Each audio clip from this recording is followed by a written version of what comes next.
tudo bem?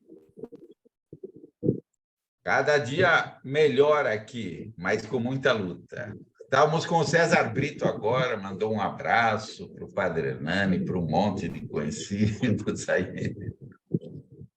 Ele é um grande amigo nosso. É. Podemos começar? Sim, esteja à vontade, é contigo.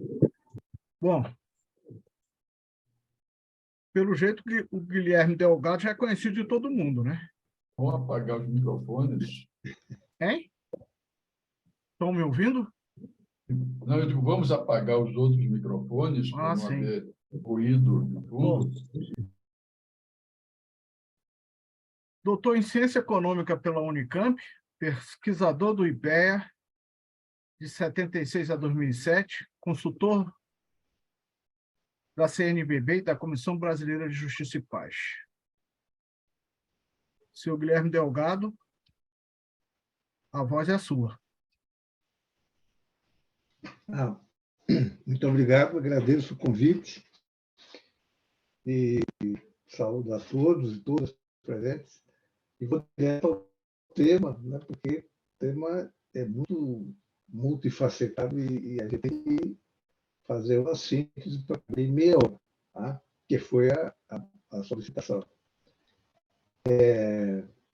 Vejam, primeiro uma introdução temática, porque existe um projeto concreto de reforma tributária, que é a Emenda 45, de 2019, aprovada na Câmara, e existe, digamos, um sistema tributário como um todo.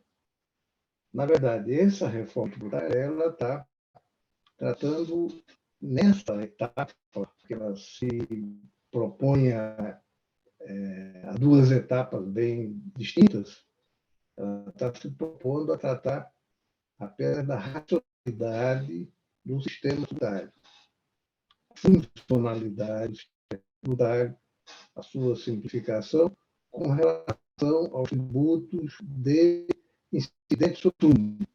Só um instante. Vocês estão ouvindo direito? Está picotando. Está Está picotando, está dando uns cortes. Está dando um tweet aí. É o microfone dele, pode ser. Acredito que sim. Eu posso desligar a imagem, e aí talvez fique melhor o som. Não, o problema é o microfone. Vamos ver. Me parece que a internet realmente tem alguma... O microfone está fora dele. de sincronismo. Se ele desligar realmente a câmera, pode ser que a gente tenha alguma melhora. Vamos ver. Vamos tentar. Também pode ser microfone de lapela, que aí ele raspa na roupa. Vamos testar desligando a imagem e aí vamos ver se Vamos tentar desligar a imagem e ver se funciona. Se ficar na mesma, eu voto para que a gente volte Melhorou melhorou um pouco o som? Parece que sim. Parece que sim. Se melhorou, vamos fazer esse teste. Então, eu estava começando pela introdução temática, no sentido de questionar a própria reforma tributária em processo de tramitação com relação à sua completude. Porque, na verdade, essa reforma ela se declara, a reforma da emenda constitucional número 45, se declara distributivamente neutra. Ora, o sistema tributário, por sua própria natureza, é um sistema redistributivo. Então, distributivamente neutro significa que ela não afeta a distribuição de renda e riqueza nesta etapa. Portanto, como é uma reforma com vistas a... Agora pergunto eu, está perceptível o som ou algum limite ainda? Bom, tá então bom. Vamos prosseguir. Tá ótimo. Ok. Como essa reforma é destinada especificamente aos impostos, aos tributos sobre consumo, isso não significa que ela seja menor por conta disso. Significa que ela é incompleta nesta etapa. A etapa subsequente, anunciada, antes e agora também, é a etapa dos impostos sobre renda e patrimônio, ou sobre renda, propriedade e riqueza financeira. Portanto, vamos fazer essa primeira consideração de que estamos numa etapa relevante, não significa que seja irrelevante essa etapa, ela é incompleta, né? Na qual foram selecionados alguns tributos sobre consumo de competência interfederativa para torná-los unificados. Isso não é pouca coisa. E reforma dessa natureza, a última que houve foi em 1966. Se alguém dos mais idosos aí lembra ainda da reforma do governo Castelo Branco, ministro da Fazenda, do Planejamento era o Roberto Campos, e a reforma era para substituir o então Imposto de Vendas e Consignações pelo ICMS atual.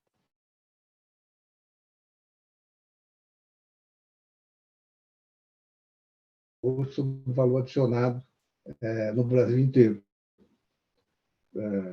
Como era uma ditadura militar, as coisas funcionavam um pouco mais a toque de caixa. No entanto, isso não significa que foi feito de forma rápida e rasteira. Isso envolve muita negociação interestadual. No caso dos estados, a questão central é a relativa perda de autonomia federativa no ato de tributar o principal tributo deles todos, que é o ICMS. E, no caso dos municípios, é a perda de autonomia para tributar sobre imposto sobre serviços. Então, esses dois impostos são fundidos e cria-se, em paralelo, um conselho interfederativo que teria competência para gerir esse novo tributo, ela já aprovado, né? Imposto sobre bens e serviços, estabelecer alíquotas nacionais únicas, eu ponho únicas no plural porque é uma alíquota geral, uma alíquota intermediária e uma alíquota zero.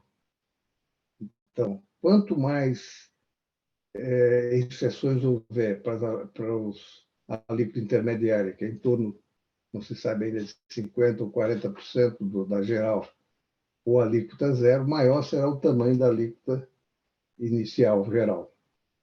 Esse é um ponto da reforma que fica fica remetido à lei complementar e também digamos, a performance, a competência e a própria capacidade deliberativa desse Conselho Interfederativo também está em processo de definição. Só uma pergunta. Eu vejo que já existem perguntas aqui. Eu devo deixar para o final ou responder no processo? Só para um esclarecimento. É melhor deixar para o final, né? Deixar para o final, certo? Bom, então, na realidade, a reforma, no formato que foi aprovado pela Câmara, é uma reforma sobre criação do imposto geral para estados e municípios, deslocando a competência dos estados para um conselho interfederativo, no sentido da gestão do tributo, e outro tributo da mesma natureza na União, que é o imposto sobre contribuição sobre bens e serviços, substitutiva do COFINS e do IPI, PIS, COFINS e IPI.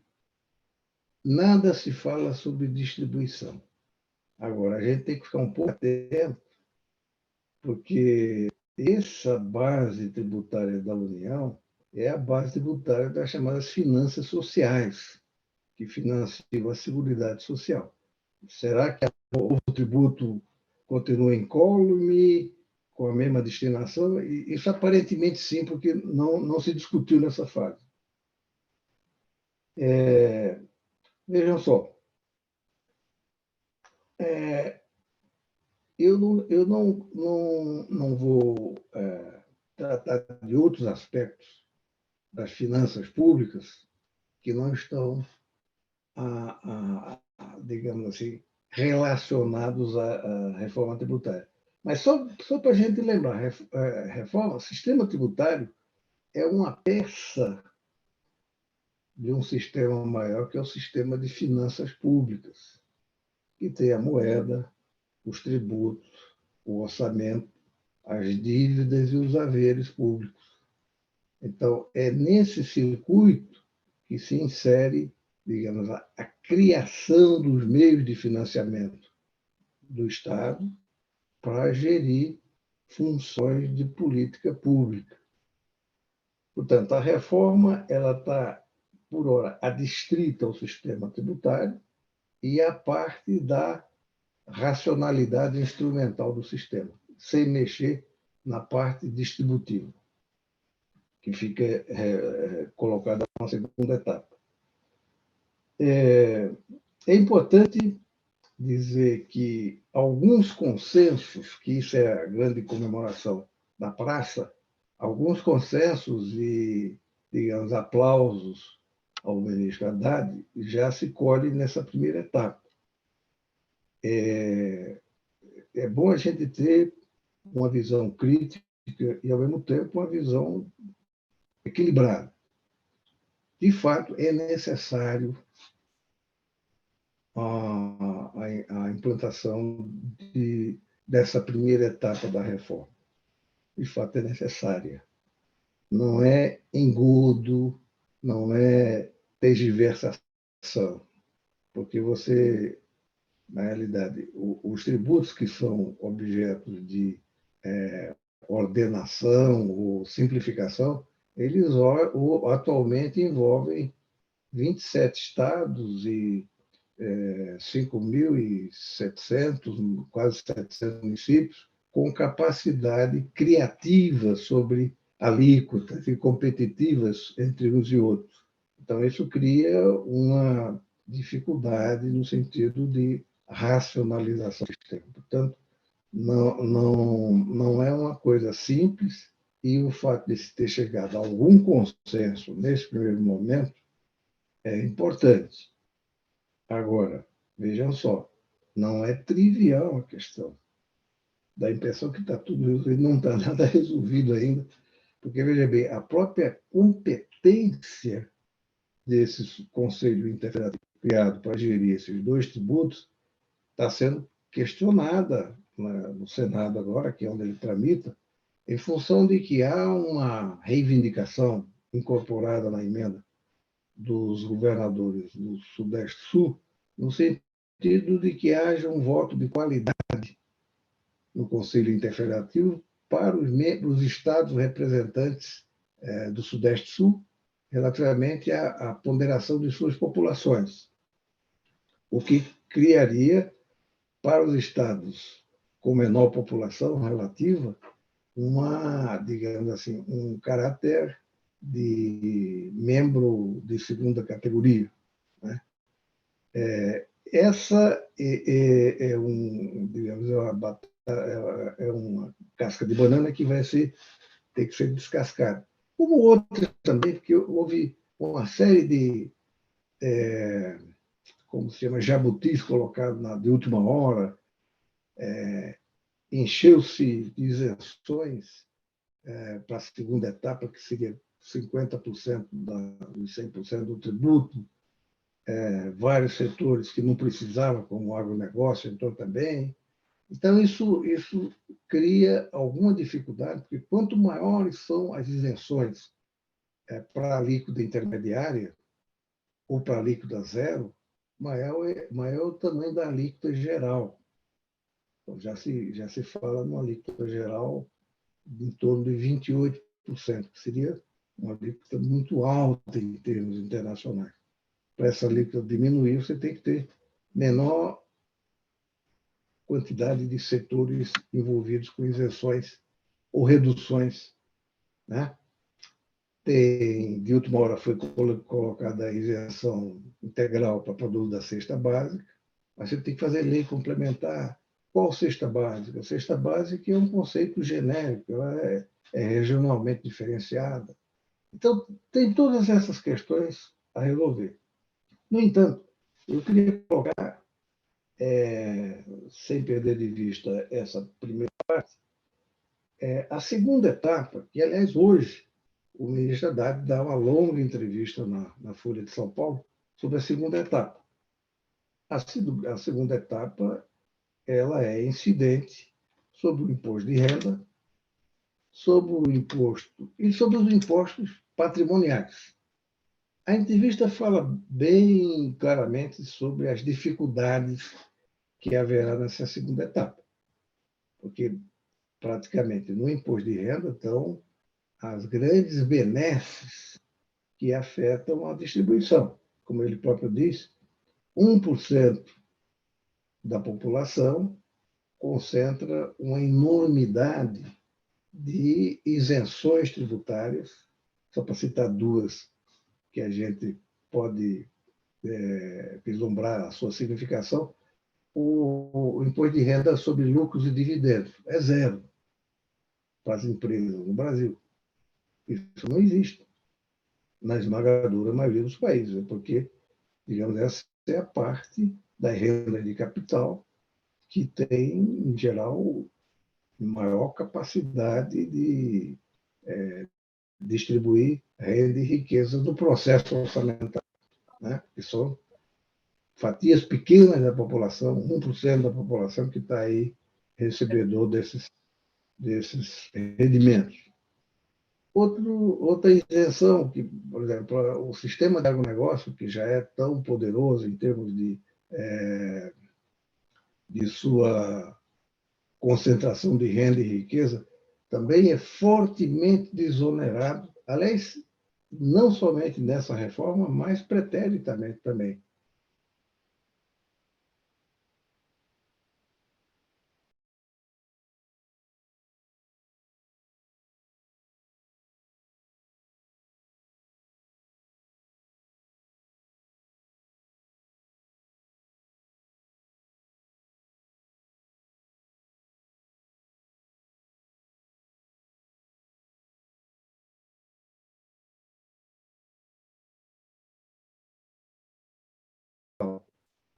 Arrecadador, imagina o município. Então, tudo indicaria que, numa fase de número 2, que é a fase que deve se iniciar agora, entrem alíquotas de imposto de renda para os setores fortemente não tributários e que também se comece a discutir a tributação da propriedade. A tributação da chamada riqueza, grande fortuna, etc., isso não está na pauta. Não existe imposto sobre grandes fortunas do Brasil, apenas conjecturas. Mas existe imposto territorial e imposto de renda extremamente benignos em relação à sua progressividade. Nessa etapa, o próprio ministro Haddad reconhece que não há facilidade de aprovar essa legislação e que ele tem que ir com vagar e com, digamos assim, gradualismo para tentar obter certos consensos, primeiro, da opinião pública, para, de certa forma, exercer um papel de pressão legítima sobre o Congresso. Eu tenho o temor de que a grande mídia comece a descosturar o aparente, digamos assim, consenso político que criou em torno da primeira fase para adiar ad eternum essa fase distributiva da reforma.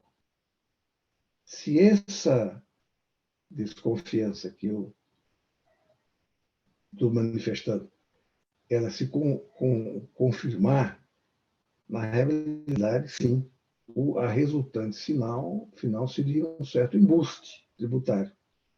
Porque o país, um dos países mais desiguais do mundo, em termos de progressividade tributária, em termos de distribuição de renda, faz uma reforma e ignora o segmento progressivo distributivo sobre rendimentos e propriedade, e patrimônio, isso é suspeito.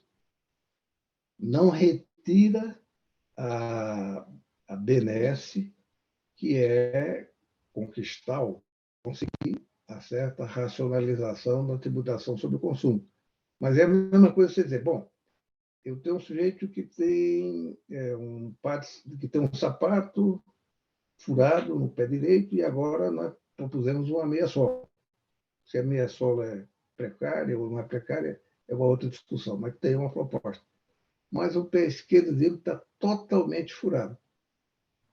Então, você não consertar os dois pés do sistema vai criar um problema para frente, tornando esse sistema pouco funcional.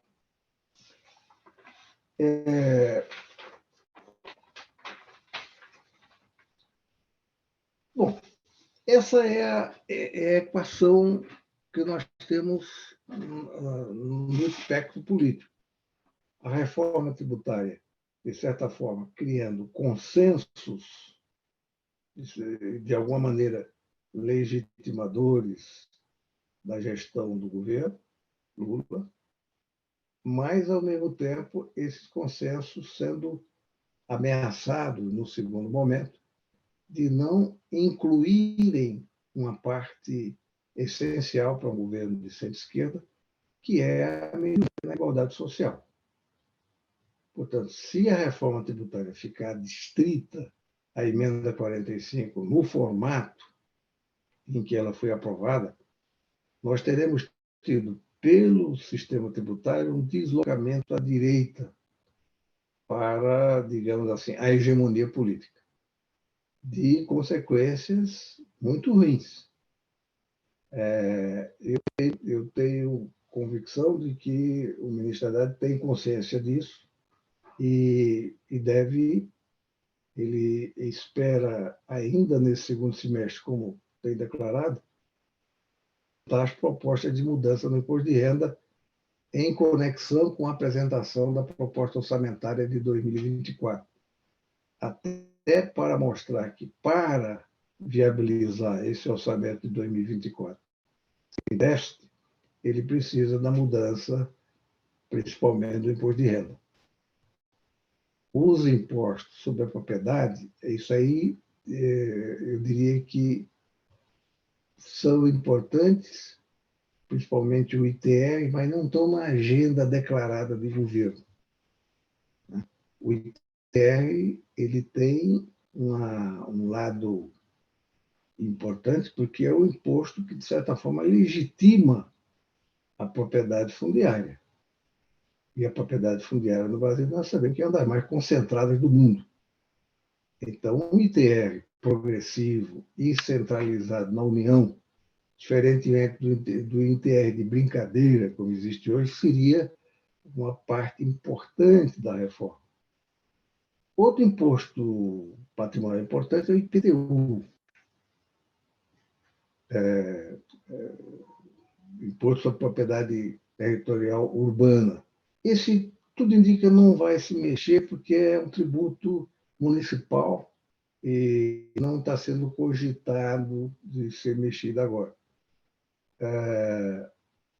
Acho que a reforma do imposto de renda pode ser a única que se viabilize nesse quadro congressual que nós temos, que é um quadro fortemente contrário às mudanças na linha da progressividade tributária. Mas eu não quero fazer vaticínio. Eu simplesmente tenho a impressão de que a sociedade civil organizada ela precisa tomar consciência e tomar partido nesse momento. Tomar partido principalmente na linha de apoiar ostensivamente a etapa B da reforma tributária, nos termos que vem sendo conduzida pelo ministro Haddad. Se ficarmos, digamos assim, neutros, inertes, etc., a própria concepção de neutralidade distributiva da emenda 45, ela vira como se fosse um emblema geral da reforma. E é impossível você falar em reforma tributária no Brasil e, ao mesmo tempo, embalar a tese da neutralidade distributiva, como se nós tivéssemos um nirvana do ponto de vista da igualdade social, que pode fazer reforma agrária sem cuidar desse campo. Portanto, eram basicamente essas as questões que eu queria colocar dentro do tempo que me coube, que me cabe aqui, e estou à disposição. Sei que tem algumas perguntas aí, eu vou anotar. Conversaremos mais a partir dos questionamentos colocados. Muito obrigado.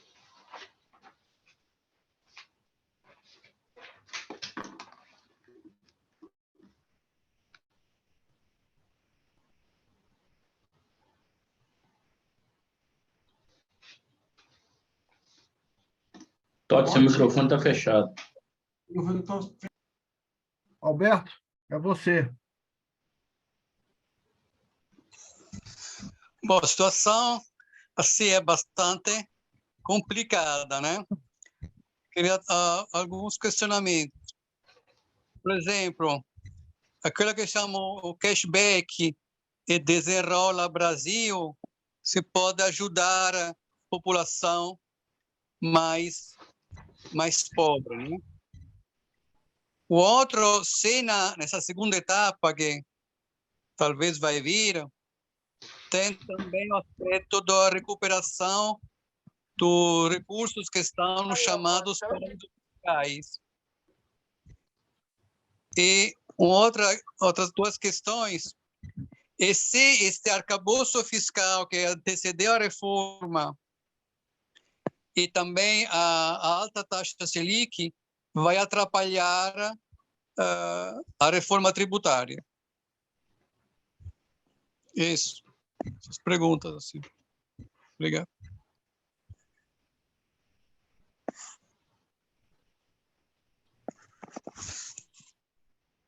Totti? Pode responder ou espera? Pode, é melhor ir. Tem poucos pessoas para fazer as perguntas, é melhor ir respondendo um a um, né? Certo. É porque foram 3 perguntas aqui. Tá certo. Bom, veja bem, eu tentei colocar de início que, na minha opinião, o governo, se tivesse poder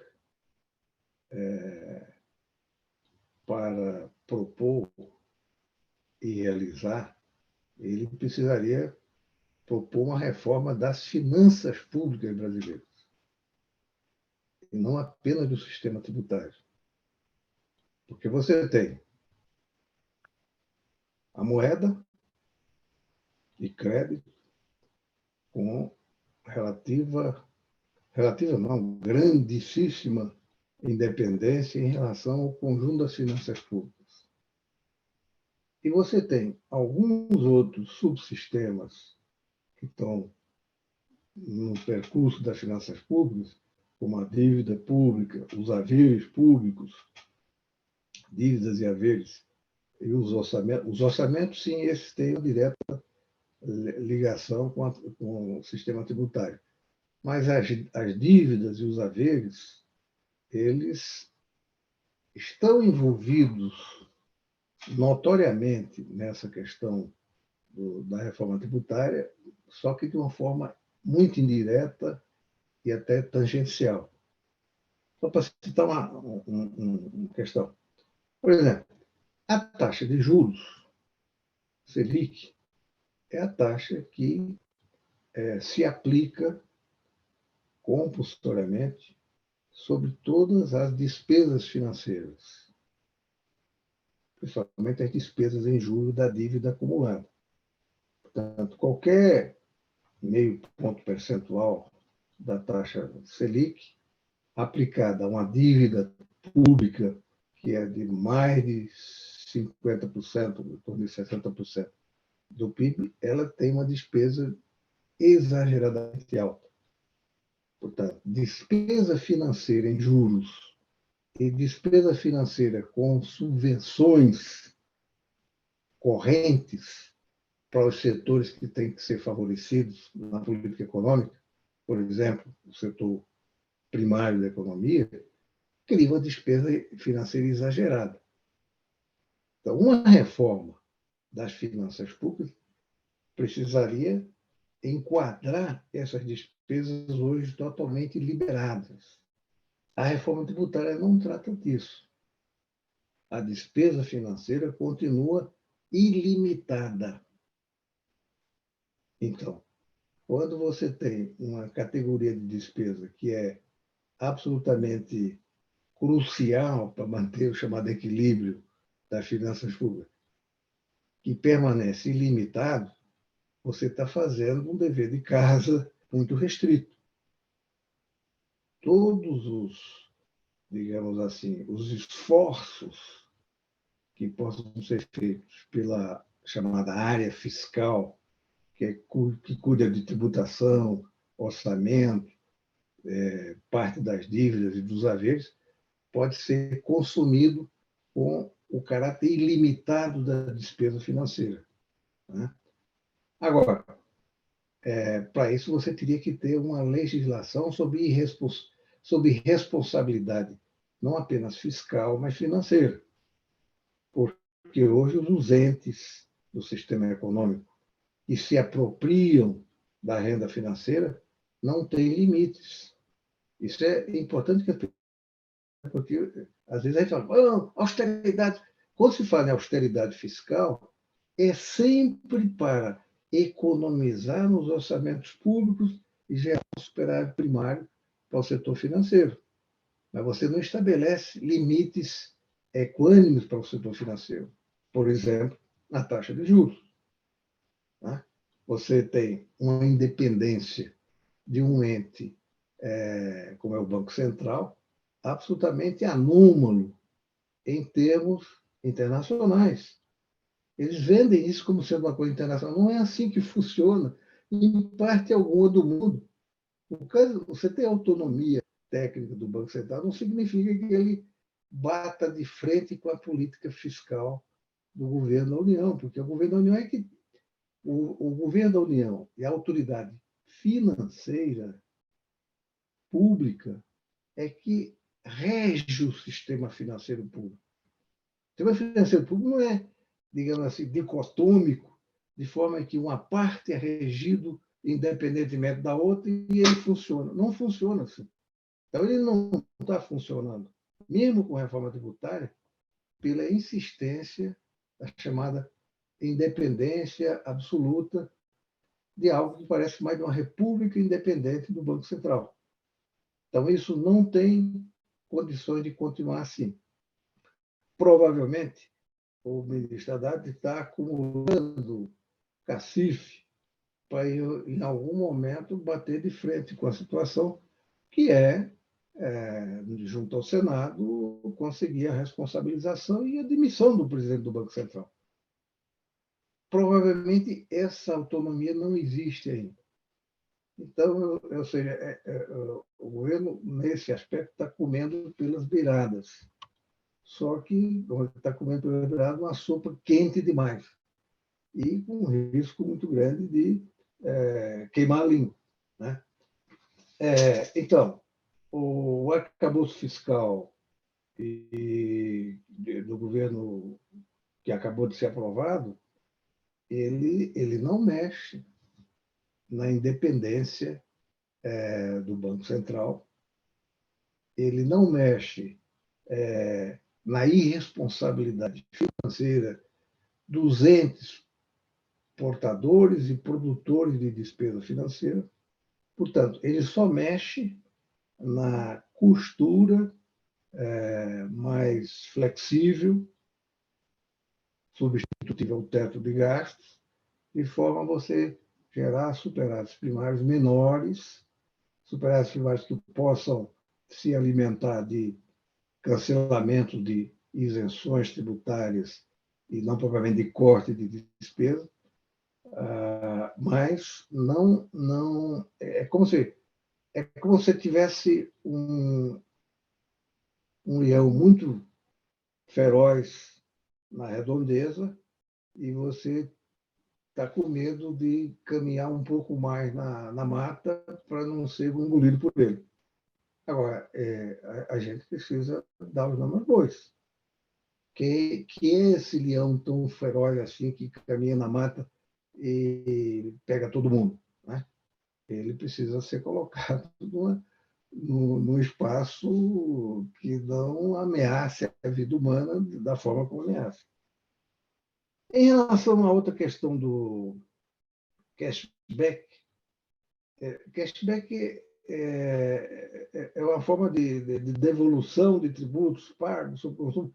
Eu tenho a impressão que isso aqui, como várias outras questões da reforma, está um pouco na linha do, digamos assim, mais de dourar a pílula, porque não é por aqui que você vai resolver a questão distributiva. É um pouco complicado você fazer esse tipo de operação tributária, principalmente no comércio informal, que é boa parte onde se vende e compra alimentos.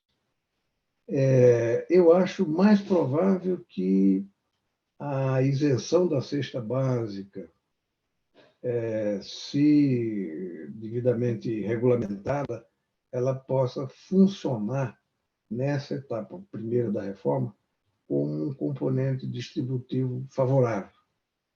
Mesmo se declarando neutra, isentar a cesta básica não é neutro do ponto de vista distributivo. Ela tem um impacto sobre o salário real mais importante. Em relação à segunda etapa, ela é, digamos assim, cheia de perguntas. Eu mesmo li hoje essa entrevista longa do ministro Haddad. Me parece que ele está empenhado, porque tem clareza que, se a reforma ficar no consenso das elites, passou a mexer na racionalidade instrumental do sistema de consumo, ela não funciona para a legitimação e para, digamos assim, as operações de desenvolvimento com distribuição que o governo tem pela frente. Agora, ele declara que já mapeou, e a gente pode saber de que forma, várias oponências. Certamente não seria por um quórum de 383 deputados na Câmara que essa reforma, na etapa 2, passaria, embora isso seja necessário 308. Então, conseguir 308, que é 60% da Câmara, 60% do Senado, para a etapa B, digamos assim, é a incógnita que se coloca no momento de como e de que densidade teria essa etapa B. Bom, não tenho mais elementos, porque essa etapa B também não está objetivada em um projeto concreto, ela é apenas uma conjectura no momento.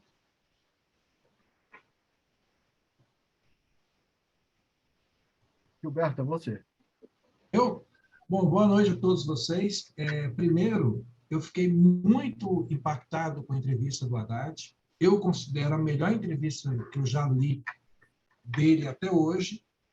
Ele está muito tranquilo, assim, como diria minha mãe, boi sonso derruba cerca. Esse jeitão dele, talvez seja com ele que a gente vai fazer algo que a gente nunca imaginou. E nós temos algumas sortes fortunas, vamos dizer assim, né? Primeiro, Guilherme, que para provar o que nos interessa, o quórum é mais baixo. Diferente do que interessava a classe dominante, que é a etapa 1, que exigiu um quórum de reforma constitucional, o que nos interessa já está na Constituição. Falta apenas a regulamentação. O quórum é apenas maioria simples na Câmara e no Senado. Agora, por outro lado, nós nunca tivemos uma situação tão frágil na Câmara. Aí eu entro, por exemplo, a Oxfam lançou uma pesquisa internacional, muitos super ricos acreditam que precisam pagar mais impostos, mas na lista divulgada pela Oxfam, eu não vi nenhum brasileiro, nenhum. Os brasileiros super ricos, o Haddad, ele sinalizou, eu vi que o Haddad sinalizou um enfrentamento de guerra de posição, né, de fazer disputa de valores. Aí eu entro, como que a gente, por exemplo, no nosso campo, no nosso espaço, por exemplo, quando teve um debate sobre reforma tributária lá nos anos 2010, 2012, 2013, nós conseguimos construir um movimento forte em defesa da reforma tributária para impedir uma reforma que seria feita.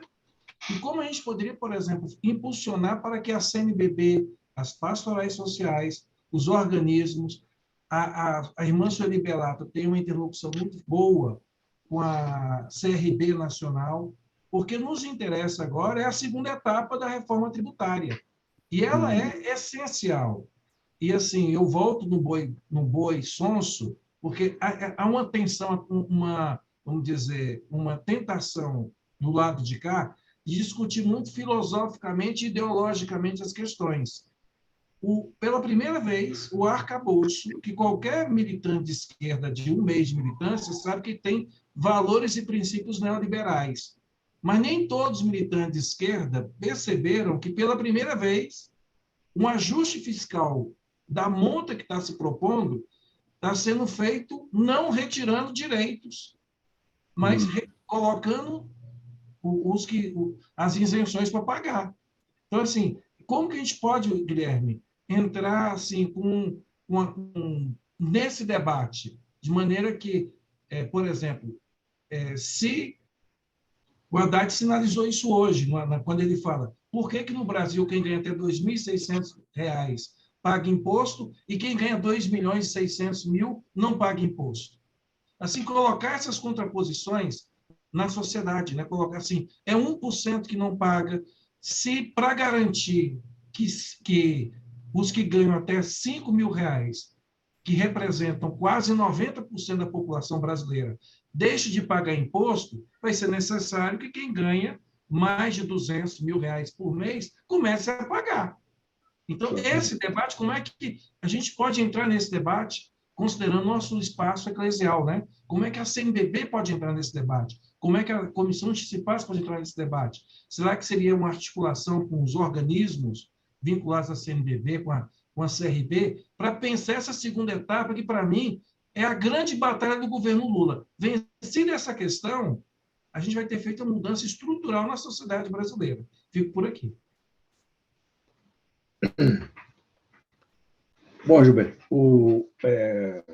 você tem razão nesse ponto, digamos assim, de que a tática legislativa que o ministro Haddad tem na cabeça é mandar, junto com o projeto de lei do orçamento, uma mudança na legislação do imposto de renda,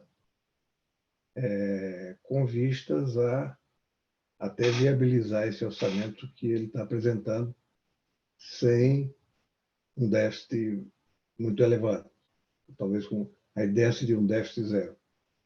E, portanto, do ponto de vista das discussões fiscalistas, isso criaria um certo consenso imediato para resolver a questão. Tem alguns alguns riscos nessa operação, que é você não afetar a parte da tributação sobre a propriedade. Porque, a não ser que você mande outros projetos conexos de tributação sobre o ITR, de tributação sobre grande fortuna, etc. Mas quanto mais diverso e quanto mais seriado seja o processo da reforma no momento B, mais fácil dá certa evasão do sistema no sentido de não é ser contra, é criar obstáculos de tramitação que tornem a legislação inócua. Agora, indo diretamente à sua pergunta. Veja que, no segundo governo Lula, ele tentou uma reforma tributária, na época capitaneada pelo ministro Palocci, que era bem mais perigosa e descomprometida com a igualdade social, porque ela realmente ameaçava o sistema de seguridade social, de dar cobertura ao financiamento dos direitos sociais de então. E essa reforma, por diversas razões, não vingou. Agora, o nosso problema, a questão posta é de outra natureza, ou seja, como é que nós, da sociedade civil organizada, principalmente das igrejas, poderíamos iniciar ou propor uma articulação em defesa de uma reforma tributária progressiva e complementar aquela que já foi realizada, mas que tivesse claramente o propósito de assegurar direitos sociais e avançar no sentido de outras questões que não eram relevantes na época e que hoje são. Por exemplo, direitos sociais clássicos que estão na Constituição e que dependem de recursos tributários para torná-la factível, nos anos que você menciona, do segundo governo, de 2007 a 2011, eles não incluíam a agenda ambiental. Hoje, a agenda ambiental é completamente, digamos assim, relevante do ponto de vista das políticas públicas, embora não esteja incluída na reforma tributária. A tributação sobre propriedade e sobre a renda vinculada às suas disfunções, à sua degradação do espaço ambiental, ela é profundamente necessária. Nem tanto para arrecadar recursos, mas para impedir o processo de deterioração do espaço da natureza, que é a deterioração do espaço da vida humana também. Ela não está incluída na reforma. Você pode dizer que seria uma forma, digamos assim, de forçar a barra nesse campo.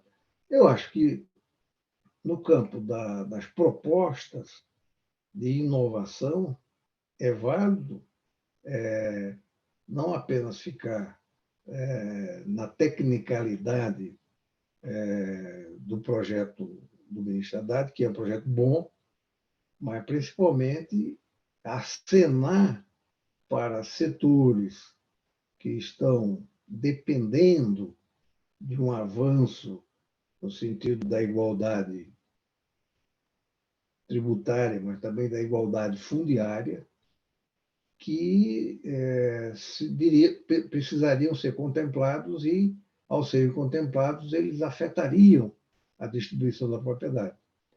Eu vejo que o ITR é o número 1, a federalização do ITR, porque o ITR hoje ele é totalmente municipalizado.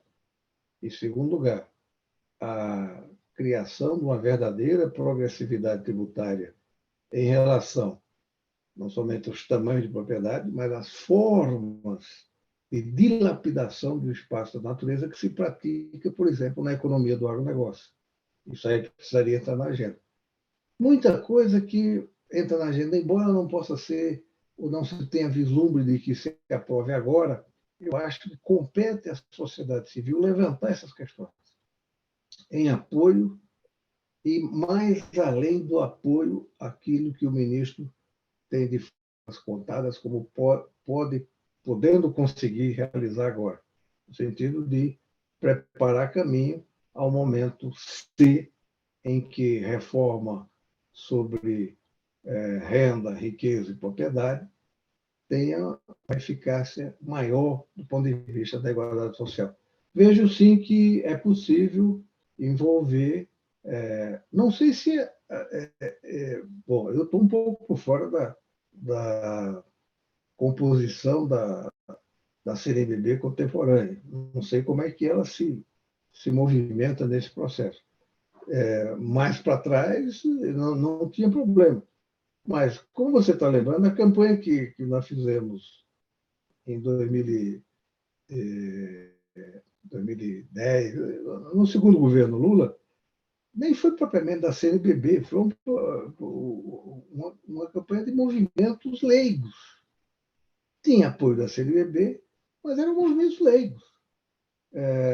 Eu acho que a CNBB, se não se opuser e nem criar dificuldade, já ajuda muito. Eu acho que os movimentos leigos teriam que estar um pouco mais antenados com essa possibilidade dessa etapa B da reforma. Eu tenho a impressão de que, veja só, eu não daria como favas contadas que os direitos sociais, hoje garantidos na Constituição, já estão garantidos na reforma tributária em circulação. Porque, veja bem, as bases de tributação mudaram. Ao mudar, por exemplo, no espaço federal, a contribuição sobre o lucro líquido, o COFINS, etc., são as bases principais da Seguridade Social. Essas bases vão ser alteradas. Será que as vinculações à saúde, à previdência, à assistência social vão ser socorridas na mesma dimensão? Ou alguém pode criar obstáculo nesse meio? Então, a gente tem que ter muito cuidado com as finanças sociais, porque essas sempre funcionam com aquilo que vai ser jogado, tendo o risco de perder-se ou ganhar-se.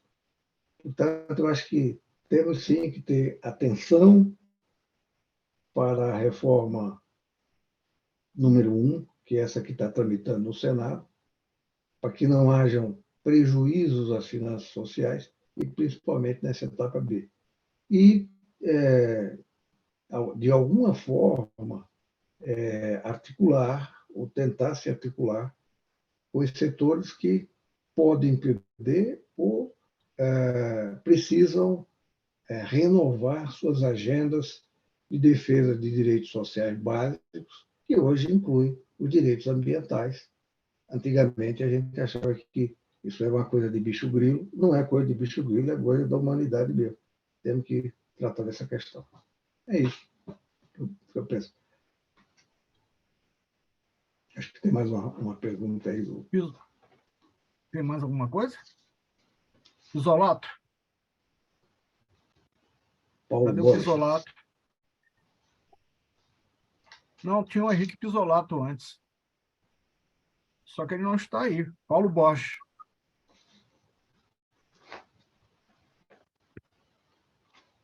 Paulo, é você.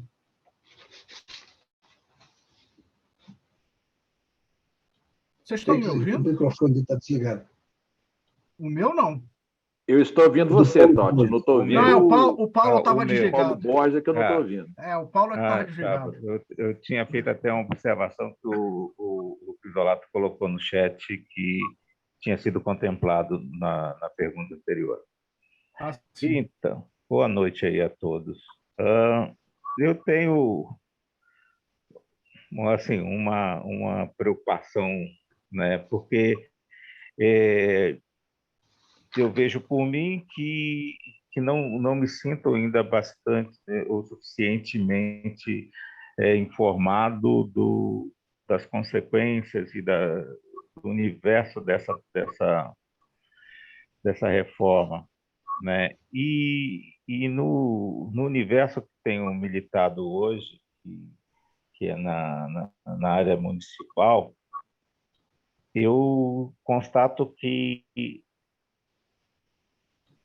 os municípios não se envolveram o suficiente.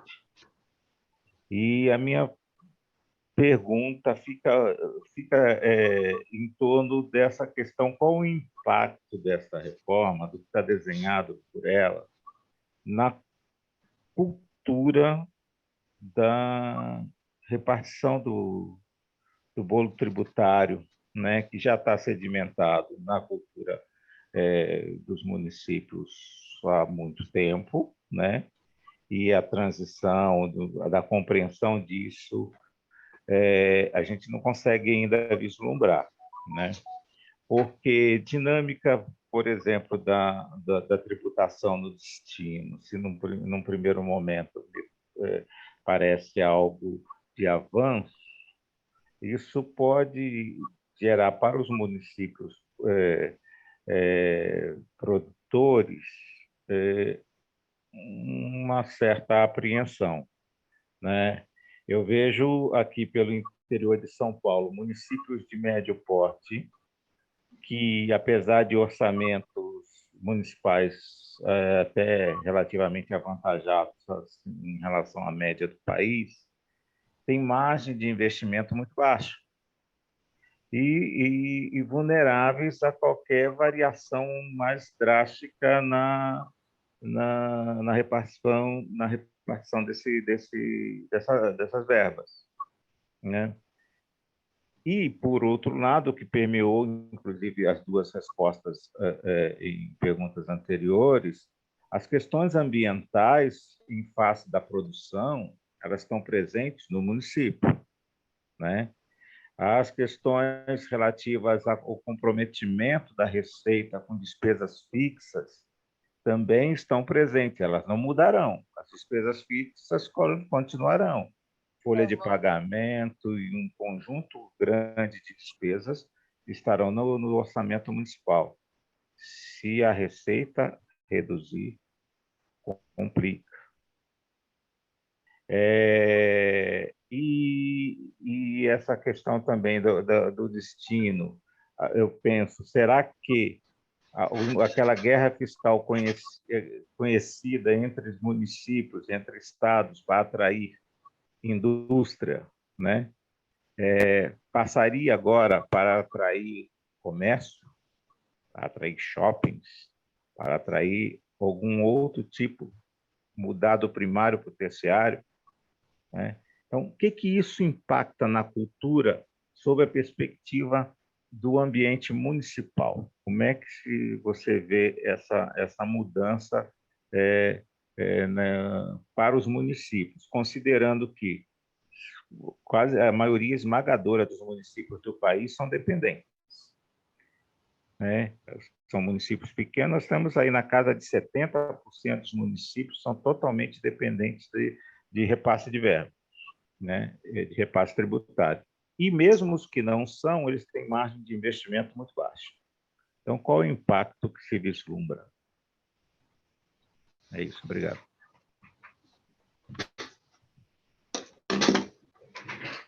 Bom, a sua pergunta, ela me coloca questionamentos que eu também tenho, que não saberia responder de forma completa, né? Porque é uma questão complexa. Na verdade, não diria que o único, mas o principal tributo afetado dos municípios é o Imposto sobre Serviços, porque o IPTU não foi mexido. Né? O fato de você... Só uma parte. O ICMS que me preocupa. Sim, o ICMS foi mexido, que é um tributo estadual, mas tem participação do município. Então, você tem o Imposto de Bens e Serviços como imposto único, cuja repartição em relação ao destino do consumo é feita pelo tal Conselho Federativo. Eu não tenho certeza se essa repartição é neutra em relação à situação atual. Essa é a garantia que dão os tributaristas da reforma, o Bernardo Api, etc. Eu não tenho certeza. De fato, você levantou uma tese que me parece relevante, ou seja, municípios de maior porte podem, se beneficiando da localização dos centros de consumo, atrair shopping center através de outros recursos, como não precisa dar isenções tributárias, garantir terrenos, né, infraestrutura, etc. Isso continua sendo um elemento, digamos assim, desequalizador.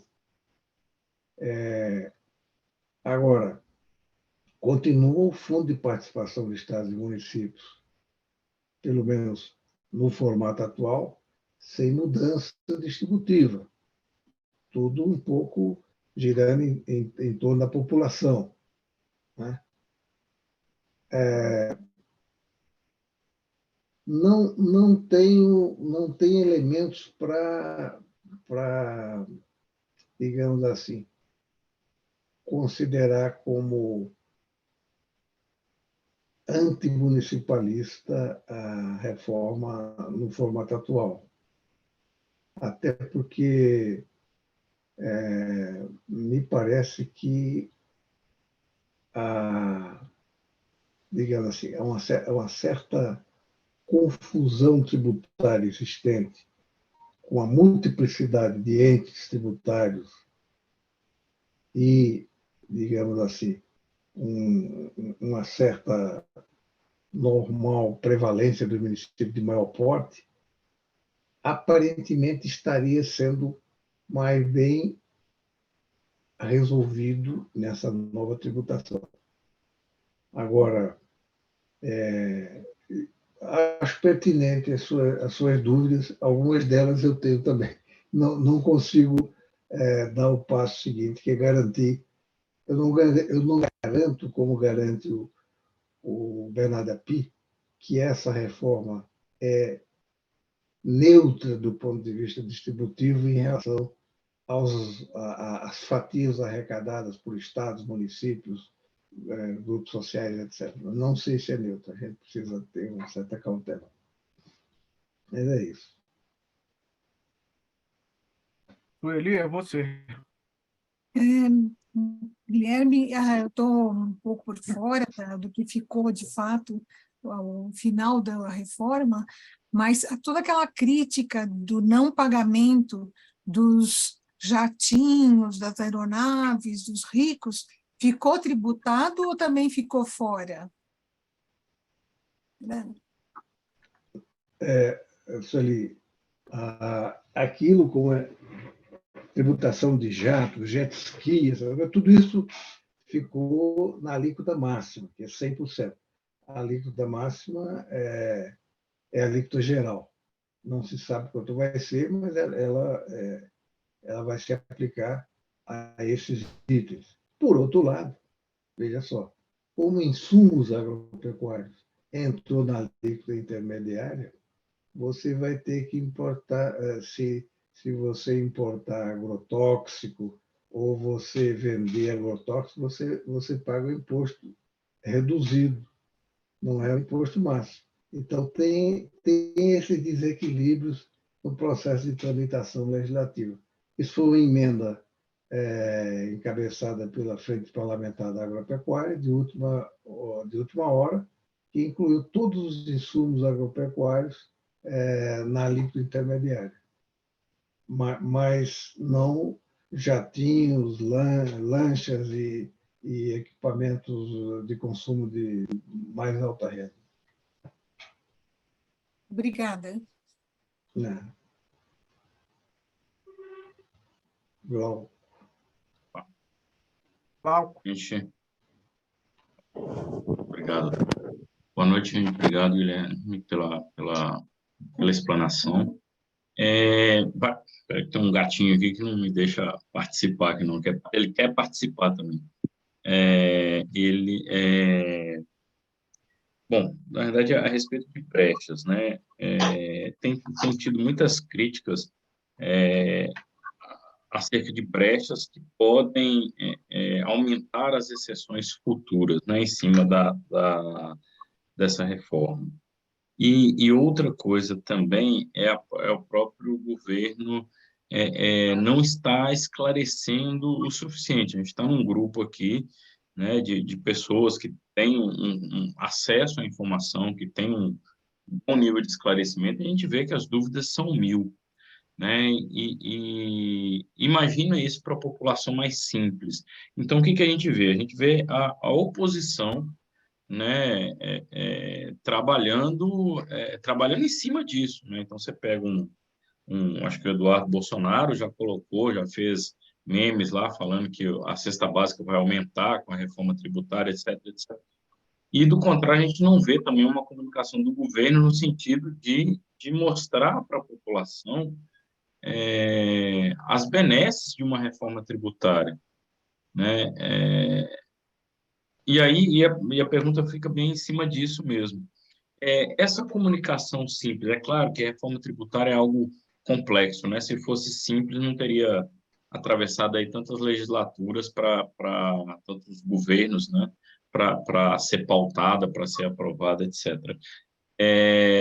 Mas tem uma forma da gente melhorar essa comunicação com a população?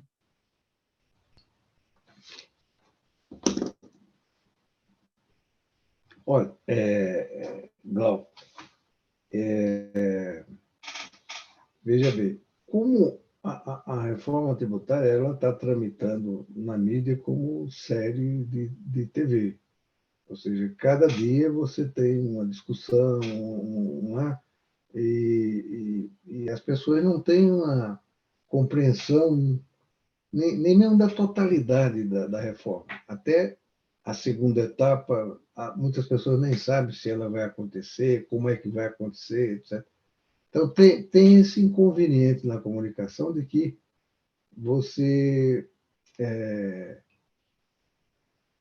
que se trata de um assunto multifacetado, de forma fragmentária e sem explicar o conteúdo mais completo ou complexo.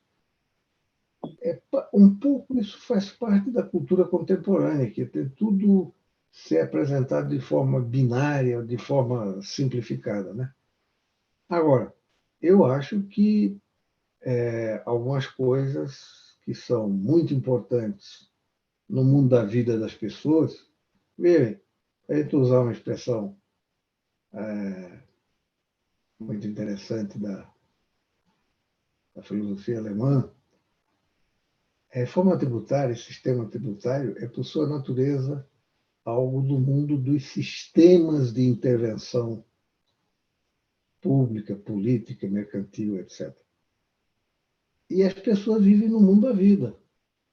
Então, as pessoas estão preocupadas com o que vai vestir, com o que vai comer, como é que vai trabalhar, como é que vai habitar, etc.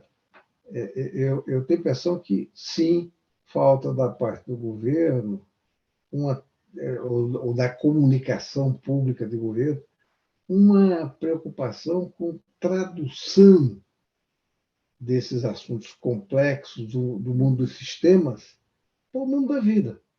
Por exemplo, cesta básica. Cesta básica todo mundo sabe o que é. Não é verdade a tese do filho do Bolsonaro de que vai aumentar, porque se você vai desonerar 100% da cesta básica no texto aprovado, que eu acho que vai prevalecer, até esse texto foi apresentado pelo supermercado, nem foi pelo movimento sindical, porque para eles também é bom, né? Eu acho que esse pode ser apresentado como um argumento favorável do ponto de vista, olha, do ponto de vista do seu salário real, você vai ter benefício, porque nada do que você precisa para o seu consumo básico vai ser tributado. Eu acho que essa é uma tese dificilmente vai ser mexida no Senado, no sentido de ser recuada. Agora, é importante a gente. Outro dia estava falando com o pessoal do MEB. Está na hora da igreja começar a recuperar aquelas cartilhas que eles tanto foi, né, produzida, de direitos sociais básicos, a defesa dos direitos, nenhum direito à amenda, etc. Eu acho que a gente precisa recuperar isso, porque, sim, hoje, na reforma do sistema tributário, do sistema financeiro público, sempre correm riscos as bases de financiamento para direitos sociais básicos. Sempre correm risco. Então, a gente não pode deixar esse assunto como sendo não, esse já está garantido, é líquido e certo, os direitos sociais básicos estão garantidos. Não, porque estão na Constituição. Não é verdade. Se você está na Constituição, mas você tirar o tapete do e-mail de financiamento, não chega, né? Essa é uma questão. Segundo lugar, direitos sociais básicos, hoje, eles precisariam ser contemplados e adicionados da questão ecológica.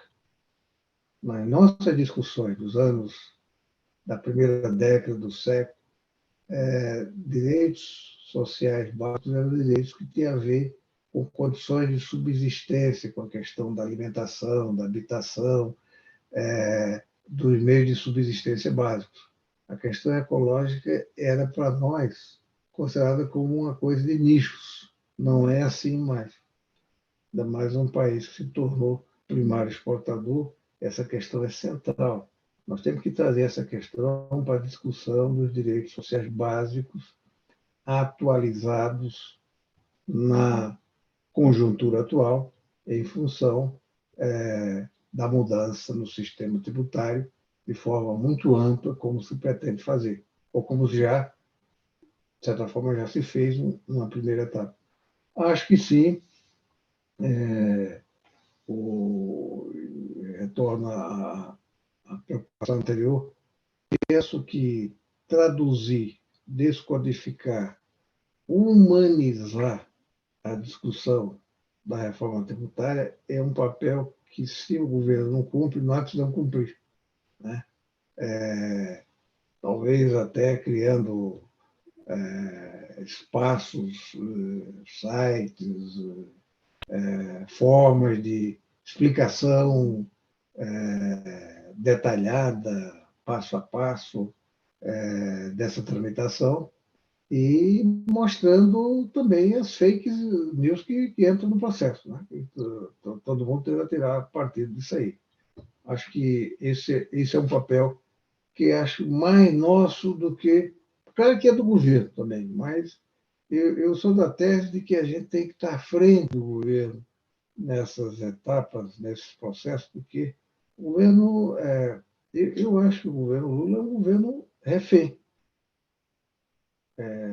Refém de sequestradores.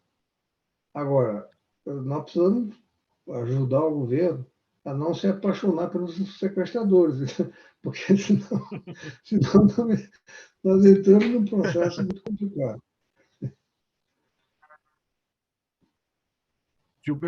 Beleza, obrigado. Gilberto. Eu pedi para falar de novo, mas esse final do Guilherme valeu. Se toda a palestra dele fosse sintetizada nessa expressão final dele, teria valido a pena. Agora, voltando, né? Uma forma do Lula, porque o Lula é um refém consciente, Guilherme. Aí talvez nós tenhamos uma pequena diferença.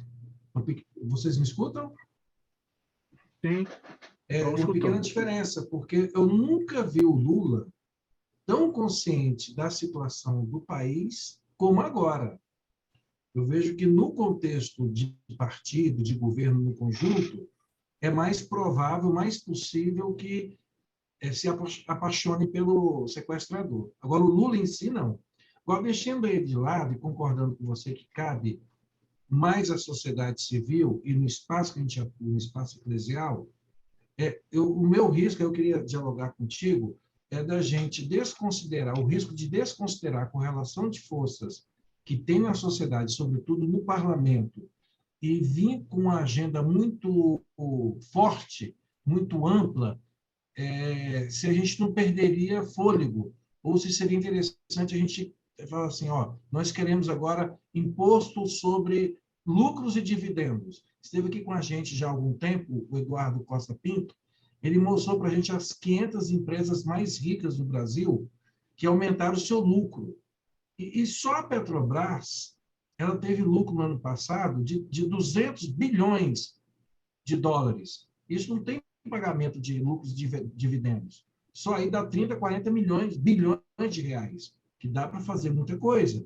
Então, assim, isso não seria o caso da gente começar a trabalhar para identificar o que é possível, assim, 3 questões na reforma tributária simples, que poderia ser uma votação simples de 257 votos e 41 senadores, que poderiam fazer com que ganhasse lastro na sociedade. Essas ideias, assim, aqui mesmo é o símbolo disso. Pouca gente conhece as minúcias da reforma tributária que está em debate. Esse momento agora, essa etapa. Agora, no momento que nos interessa, que é o segundo momento, é mais fácil você falar, tem 1% que não paga imposto. Enquanto isso, tem professor que ganha menos de 5 mil, tem policial, tem bombeiro, que paga imposto no seu salário. Como é que a gente pega a classe média, que geralmente é utilizada por esse 1%, para que ela seja aliada da gente? Fala assim, você vai deixar de pagar imposto de renda, vai deixar de pagar R$600 por mês no seu imposto de renda se você ficar com o campo popular. Como é que a gente consegue identificar isso? Porque é líquido e certo. O próprio Haddad falou, eu não vou ser consenso, ele até usa a expressão forte, hein? Classe dominante. Para alguém que vem da USP falar isso é algo novo, né? E ele retoma a formação histórica brasileira, dizendo que, não sei se vocês viram na entrevista que chamou a atenção, que ele fala, o Estado brasileiro foi entregue como compensação pelo fim da escravidão. Isso ele retoma de Roberto Schwartz, um negócio assim, né? Assim, como é que a gente consegue identificar 3 pontos que possam assim fazer com que a sociedade brasileira pegue fogo, né? Aquele estalo. Opa, isso dá para mudar. Fico por aqui. Parece que o Pedro Gontijo estava tentando se inscrever também, viu? Eu vou dar um adendo ao Gilberto aí, viu, Gilberto? Não é só falar com a classe, tem que falar com a classe média que ela não é parte dessas grandes fortunas, né? Tem que deixar isso claro para ela. Quando fala, vão taxar grandes fortunas da classe média, meu Deus! Não, eu me lembro uma vez discutindo isso no Senado, aí o debatedor virou e disse assim, a faixa dos ricos. E quando ele foi mostrando os ricos, o Pedro Simão deu um pulo. Aí falou, eu não sabia que eu era rico. Ele acabou de dizer que eu sou rico, eu não sabia disso.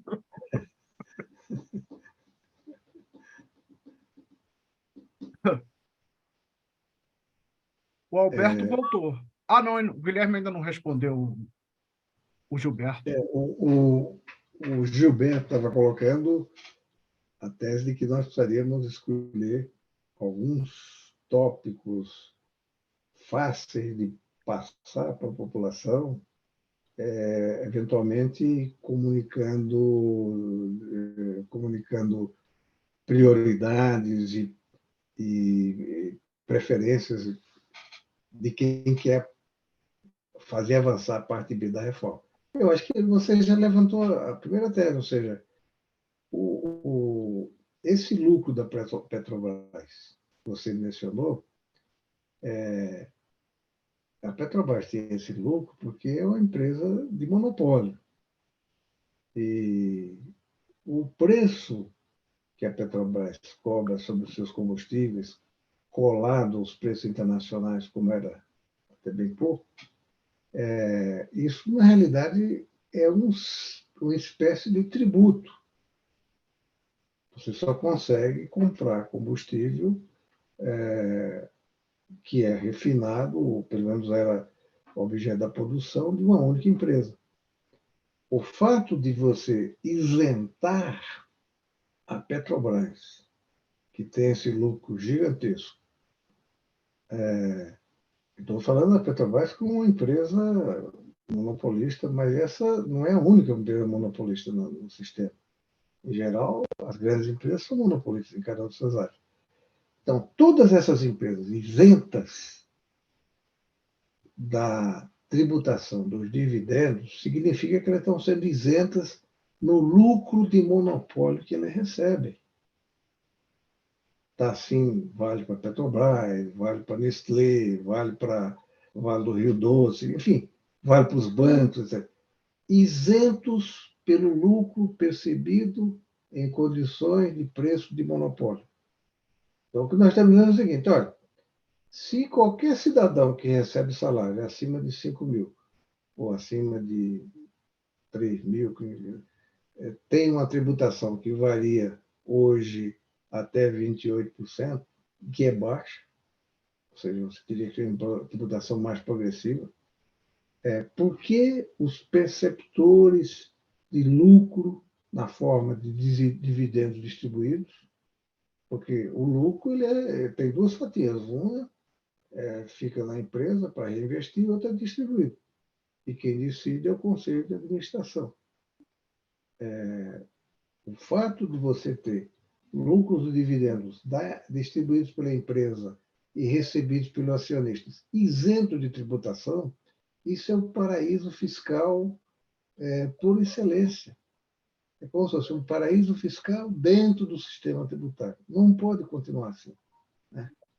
É o tal do 1%, 2 milhões de pessoas que recebem dividendos e não pagam nada, enquanto os que recebem salário pagam, nós sabemos. Né?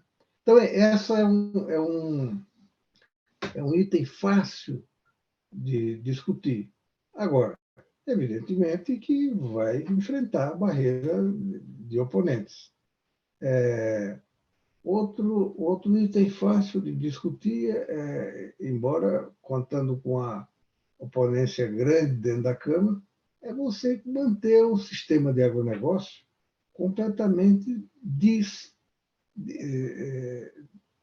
à margem da tributação.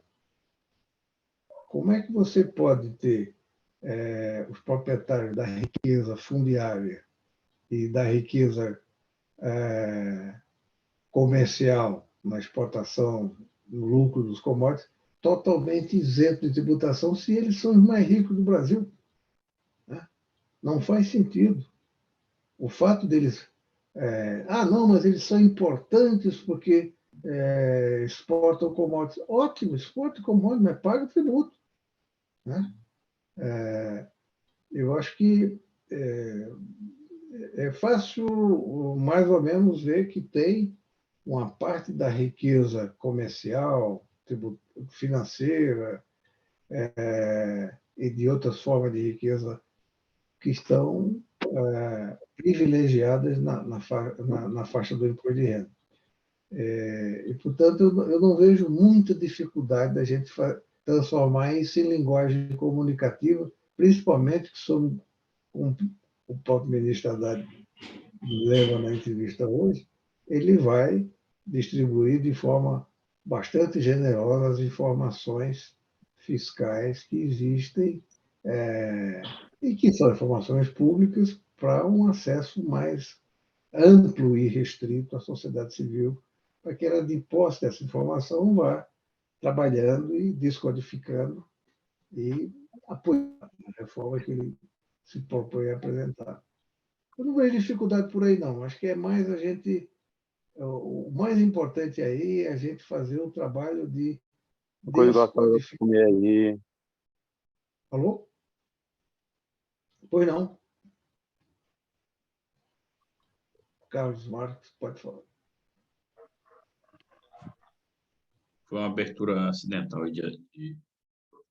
Alguém abriu. Foi mesmo, desculpa aí, desculpa aí. Tá, eu concluí essa resposta. Ok. O Alberto voltou. Alberto? Não, estava sendo colocado ambiental, acho que teve interessantes, né? O Haddad apresentou a transição ecológica, tem uma reunião agora em agosto entre os países amazônicos, mais os dois Congo e a Indonésia, para apresentar uma proposta unitária sobre as grandes florestas na COP deste ano. Tem a negociação para o acordo do Mercosul e União Europeia, que envolve também esse aspecto da tributação do agronegócio, do utilizo de agrotóxicos. O Parlamento Europeu aprovou apertado uma nova lei mais restritiva em relação ao meio ambiente. Tem o Lula que está agora participando da cúpula CELAC, União Europeia, fazendo encontros bilaterais com vários países, lá a Suécia, a Alemanha, enfim.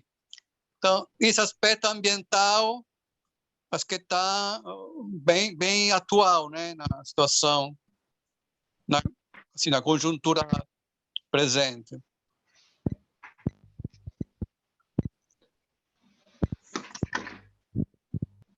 Sim, Alberto, está presente, mas não na política do governo.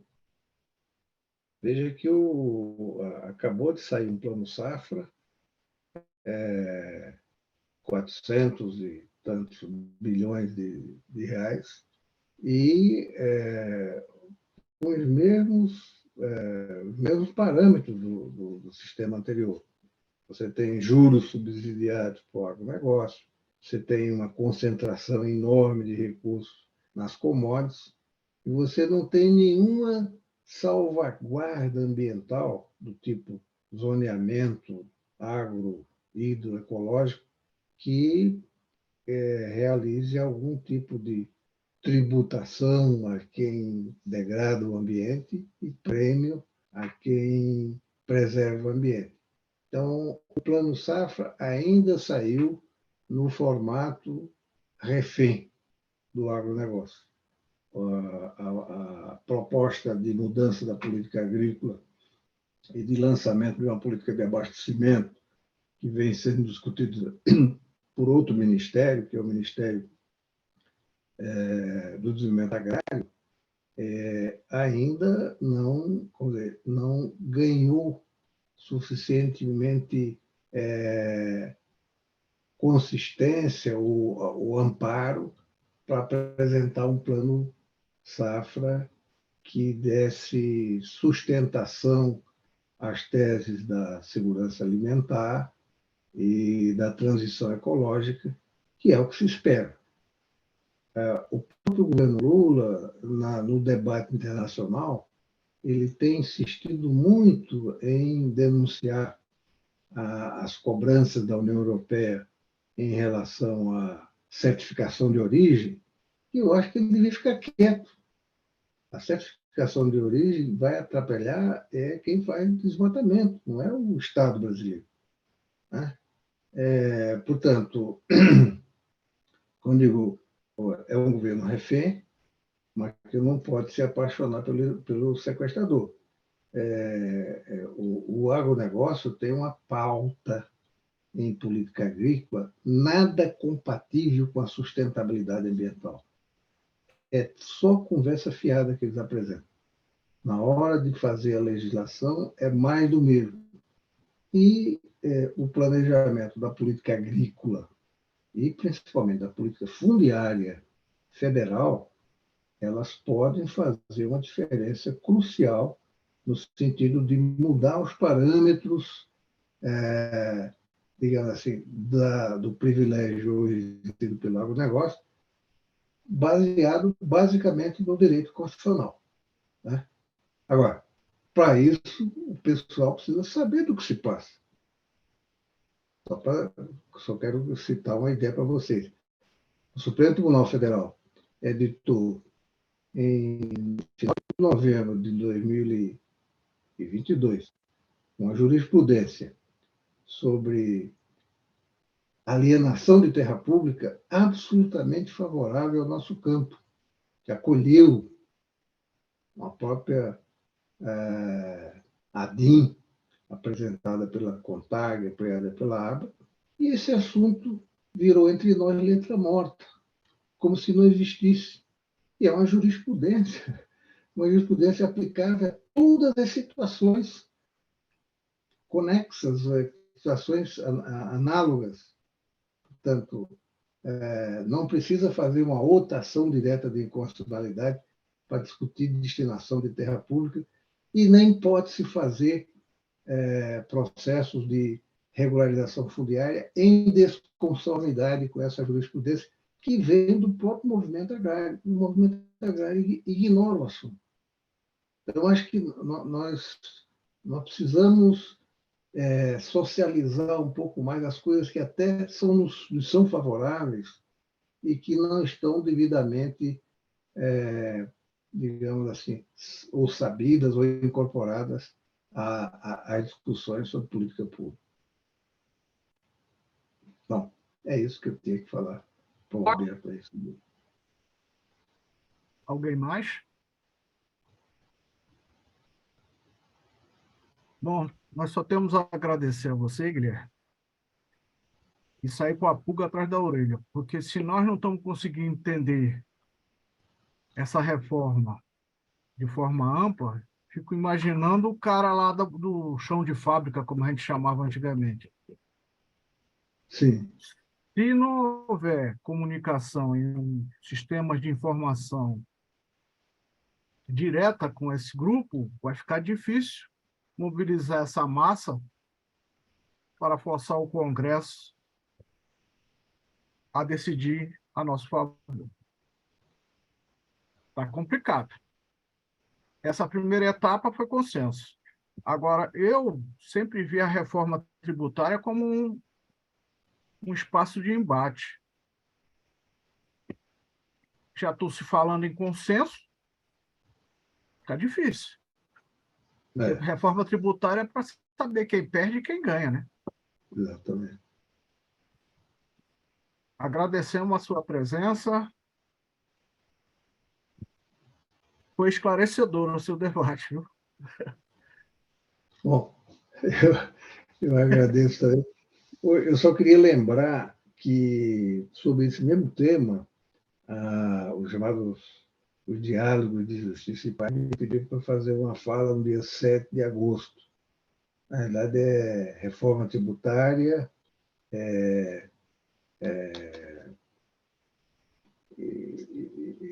e sua relação, justiça social, economia de Francisco, etc.